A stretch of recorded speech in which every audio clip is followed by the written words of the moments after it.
Hey everyone, welcome back. आज मैं explain करूंगी Thai drama 10 years ticket episode 8। तो चलिए शुरू करते हैं। एपिसोड की शुरुआत में कॉन्ग और पुकाओ को दिखाया जाता है। पुकाओ उसे सॉरी बोलता है। फिर कॉन्ग बोलती है, क्या तुम मुझसे बहुत ज्यादा नफरत करते हो? वो बोलता है हाँ।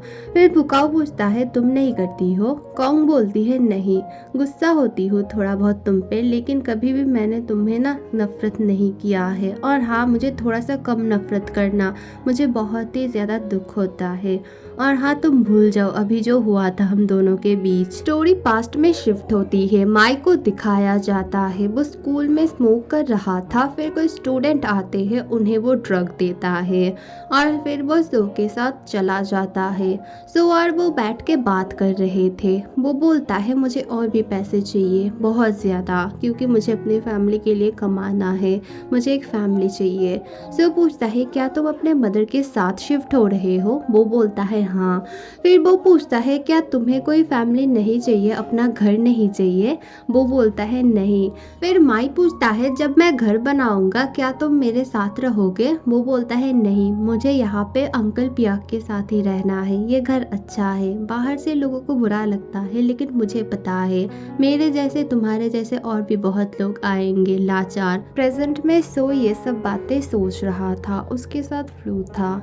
वो लोग ड्रग देने आए थे। वहाँ पे 2 स्टूडेंट आते हैं, लेकिन उन्हें वो लोग ड्रग देने से मना कर देते हैं। उनके जाने के बाद फ्लू सो को बोलता है मुझे बहुत रिच बनना है, लेकिन ऐसे कैसे, हमारे पास कस्टमर नहीं आ रहे हैं, जो भी आ रहे हैं स्टूडेंट ही आ रहे हैं। सब लोग तो स्टूडेंट्स को देते हैं, हम क्यों नहीं देंगे? सो बोलता है मैं नहीं देता किसी भी स्टूडेंट को, पहले देता था लेकिन अभी नहीं।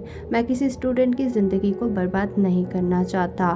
फ्लू बोलता है लेकिन हमें तो ये सब फिर जाके चार्ली को देना पड़ेगा और चार्ली फिर से स्टूडेंट को ही देगा, तो इससे फ़ायदा क्या होगा, हमारा तो नुकसान ही होगा। सो बोलता है फिर भी मैं किसी भी स्टूडेंट को नहीं दूंगा। और अगर तुम्हें रिच बनना है ना, कोई दूसरा रास्ता देखो। इस रास्ते से अगर तुम रिच बनना चाहते हो तो तुम्हारी ज़िंदगी बर्बाद हो जाएगी।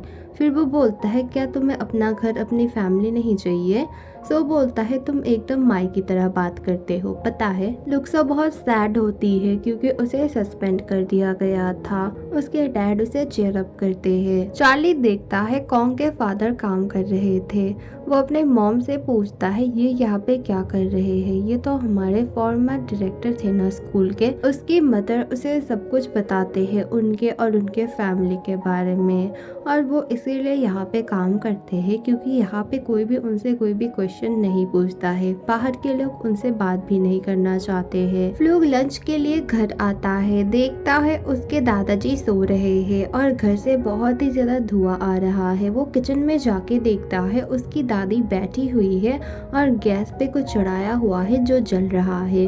वो फटाफट सब कुछ बंद करता है और अपने दादी को संभालने लगता है। फिर वो जले हुए बर्तन वगैरह धो रहा था और उसके दादाजी उठते हैं और पूछते हैं तुम यहाँ पे क्या कर रहे हो, क्या तुम्हारा क्लास नहीं है? वो बोलता है मैं यहाँ पे लंच करने आया था, लेकिन वो कुछ भी नहीं बोलता है क्या हुआ है। कॉन्ग की मदर अपना काम कर रही थी उस नेता के घर में, और इंस्पेक्टर चैम्प के फादर है वो नेता। इंस्पेक्टर चैम्प बहुत ही ज़्यादा भड़का हुआ था पियाक पे। वो बहुत ही ज़्यादा उल्टा सीधा बोलता है और बोलता है माई ने भी ऐसा ही किया था, माई को हमने अच्छे से सबक सिखाया। तभी उसके डैड बोलते हैं चुप रहो, कोई सुन लेगा, और तभी कॉन्ग की मदर वहाँ से चली जाती है। चैम्प बोलता है मुझे बहुत ही गुस्सा आता है, मुझे ये मेड बिल्कुल पसंद नहीं, इसे निकाल दो। उसके डैड उसे डांट के बोलते हैं तुम्हें अपना बिहेव थोड़ा सा ठीक रखना चाहिए, तुम एक इंस्पेक्टर हो। कॉन्ग के फादर आते हैं कॉन्ग के स्कूल में उसे लेने के लिए। वो चाहते थे कि वो उसे एक सरप्राइज दे दे।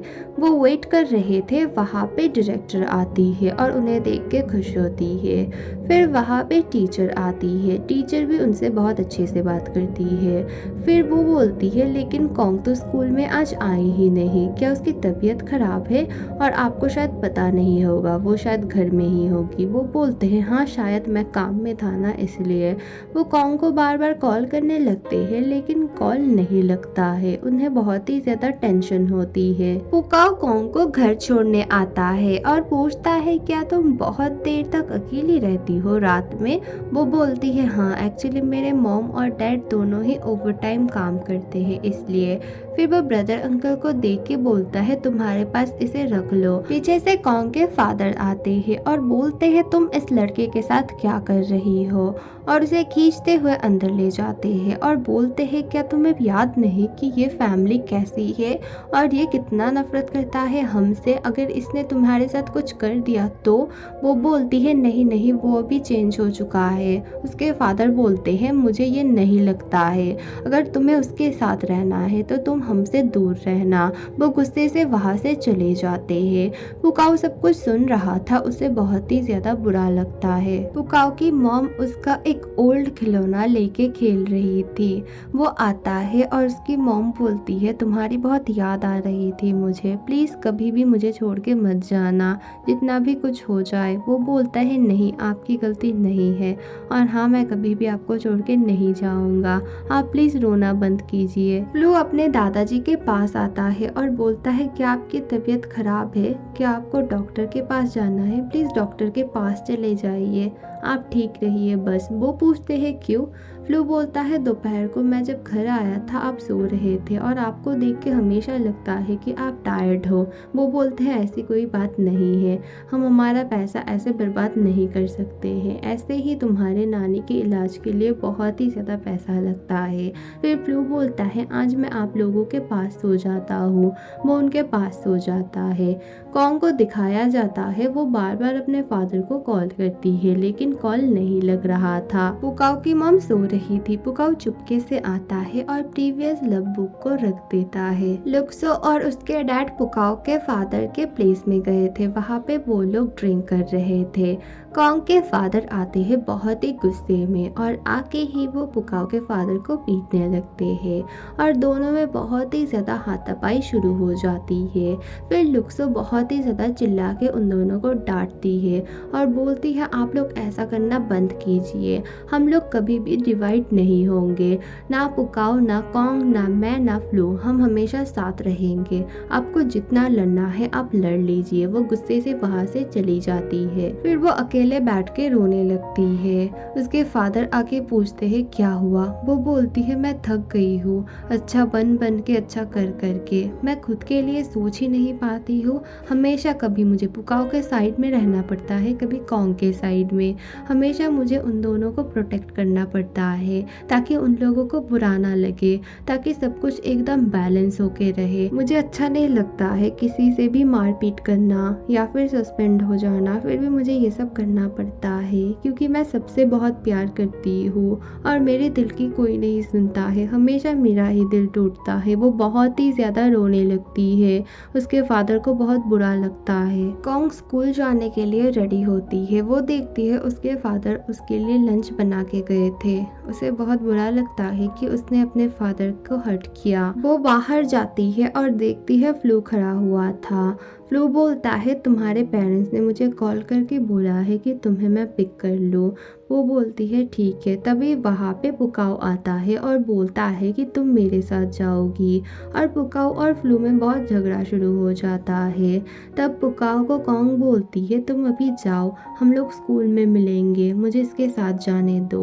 और पुकाओ को बहुत ही ज़्यादा बुरा लगता है और वो फ्लू के साथ चली जाती है। एपिसोड 8 यहीं पे ख़त्म होती है। अगली वीडियो बहुत जल्द आएगी, थोड़ा सा वेट करना। Thank you for watching, bye.